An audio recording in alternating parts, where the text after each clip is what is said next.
widens her eyes, silently begs me, be nice. A matrimonial warning not worth ignoring, so I resist the urge to ask Storm whether knowledge is so loose weave of a morning when deciding whether to leave her apartment by the front door or the window on her second floor. The food is delicious, and Storm, whilst avoiding all meat, happily sits and eats as the good doctor slightly pissedly holds court on some anachronistic aspect of medical history when Storm suddenly insists that the human body is a mystery. Science just falls in a hole when it tries to explain the nature of the soul.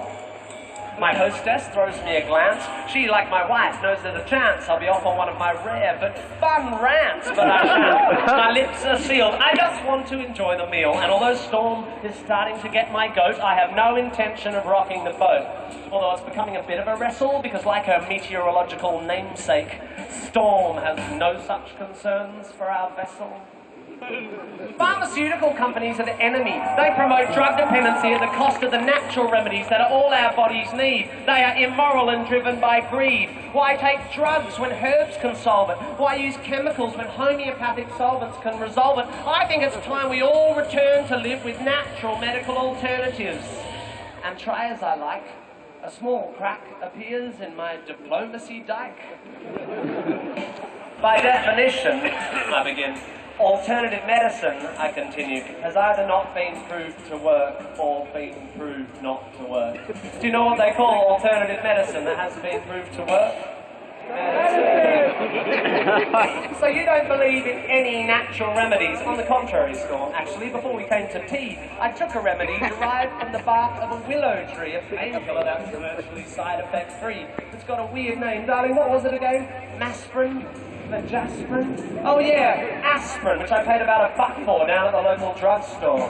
The debate briefly abates as my hosts collect plates, but when they return with dessert, Storm pertly asserts, Shakespeare said it first. There are more things in heaven and earth than exist in your philosophy. Science is just how we're trained to look at reality. It doesn't explain love or spirituality. How does science explain psychics, auras, the afterlife, the power of prayer? I'm becoming aware that I'm staring. I'm like a rabbit suddenly trapped in the blinding headlights of vacuous crap. Maybe it's the Hamlet she just misquaffed, or the 6th glass of wine I just quaffed, but my diplomacy dike groans and the asshole held back by its stones can be held back no more. Storm, sorry, I don't mean to bore you, but there's no such thing as an aura. Reading auras is like reading minds, or tea leaves, or star signs, or meridian lines. These people aren't applying a skill. They're either lying or mentally ill. Same goes for people who claim they can hear God's demands and spiritual healers who think they got magic hands. By the way, why do we think it's okay for people to pretend to talk to the dead? Isn't that totally fucked in the head? Lying to some crying woman whose child has died and telling her you're in touch with the other side? I think that is fundamentally sick. Do we need to clarify here that there's no such thing as a psychic? Or are we fucking two? Do we actually think that Horton heard a who? Do we still believe that Santa brings us gifts, that Michael Jackson did not have facelifts? Are we still so stunned by circus trips that we think the dead would want to talk to pricks like John Edward? Storm, to her credit, despite my derision, keeps firing off cliches with startling precision, like a sniper using bollocks for ammunition. You're so sure of your position, but you're just closed-minded. I think you'll find that your faith in science and tests is just as blind as the faith of any fundamentalist. Wow, that's a good point. Let me think for a bit.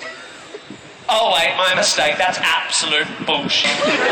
Science adjusts its views based on what's observed. Faith is the denial of observation so that belief can be preserved. If you show me that, say, homeopathy works, then I will change my mind. I will spin on a fucking dime. I'll be as embarrassed as hell, yet I will run through the streets yelling, it's a miracle! Take physics and bin it! Water has memory, and whilst its memory of a long lost drop of onion juice seems infinite, it somehow forgets all the poo it's had in it. You show me that it works and how it works, and when I've recovered from the shock, I will take a compass and carve fancy that on the side of my cock.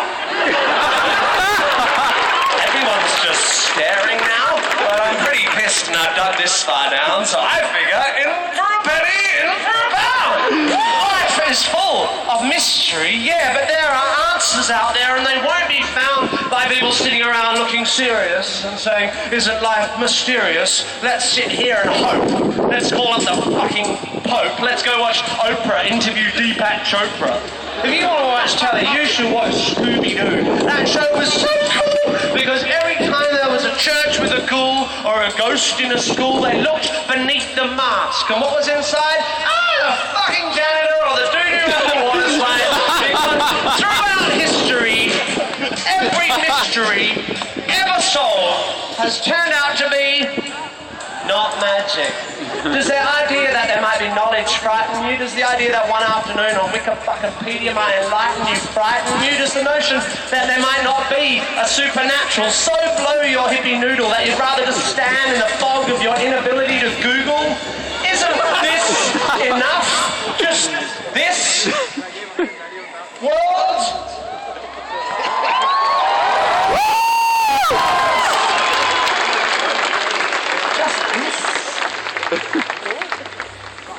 Beautiful, complex, wonderfully unfathomable natural world. How does it so fail to hold our attention that we have to diminish it with the invention of cheap man-made myths and monsters? If you're so into your Shakespeare, lend me your ear. To gild refined gold, to paint the lily, to throw a perfume on the violet is just fucking silly, or something like that. Or what about Satchmo? I'll see trees of green, red roses too, and fine if you wish to glorify Krishna and Vishnu in a post-colonial, condescending, bottled up and labelled kind of way, then whatever, that's okay. But here's what gives me a hard on. I am a tiny, insignificant, ignorant bit of carbon. I have one life, and it is short and unimportant. But thanks to recent scientific advances, I get to live twice as long as my great-great-great-great-uncles and aunts. Twice as long to live this life of mine, twice as long to love this wife of mine, twice as many years of friends and wine, of sharing curries and getting shitty at good-looking hippies with fairies on their spines and butterflies on their titties.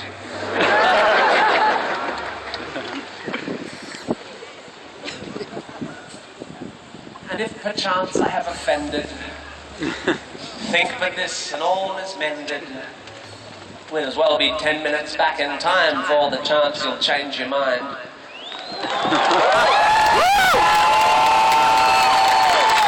guys are doing a wonderful, wonderful, soggy thing. Thank you so much.